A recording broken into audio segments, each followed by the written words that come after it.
Wey'ngane zakwethu ngiyethemba ukuthi ne-grand kuzonke iy'ndawo la kuzofika khona le video wey'ngane zakwethu. Kuthiwa-ke uThabo Bester-ke wayekade emnikeza isigidi-ke uNandipha emthengela-ke nemizi-ke nezimoto emgibeza-ke namabhanoyi okusho wey'ngane zakwethu. Isiboshwa-ke singumacaphuna kusale kuThabo Bester okuthiwa unemali engango-3.5 billion ethi yena kuthiwa-ke babemtotosa kakhulu kuNandipha. Kuyavela ukuthi-ke kunemizi amthengela yona ezindaweni-ke zomntakabani eGoli wazibhala-ke egameni lakhe. Kuthiwa-ke wey'ngane zakwethu udokotela izimoto-ke i-Porsche emhlophe, i-Mercedes emnyama, i-Range Rover Sport emnyama, konke-ke wakuthengela udokotela wakubhalisa egameni lakhe. Kuthiwa-ke indawo lapho udokotela besebenzela khona esentini kuthiwa-ke bese beqalile-ke eyinweba-ke wayakhela amahhovisi amasha msha endaweni-ke yomacaphuna kusale-ke eNandipha noma-ke beyisikhulu-ke senkampani yokudayisa izindlu yakhe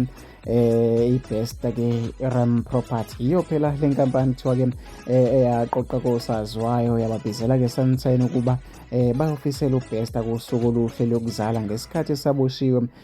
Kunezinsolo zokuthi uBester-ke unomazisi wesibili owaziwa-ke yibo bobabili nentombi yakhe-ke abewusebenzisa-ke okugcina izimali zakhe. Wey'ngane zakwethu, abantu abaningi bayakhuluma ngalolu daba liyatrenda-ke ey'nkundleni zokuxhumana wey'ngane zakwethu. Mina-ke ngifisa ukuthi ngizwe uvo lwakho nombono wakho ukuthi wena ucabangani-ke ngalolu daba. Ahlangane phakathi kwi-comment section.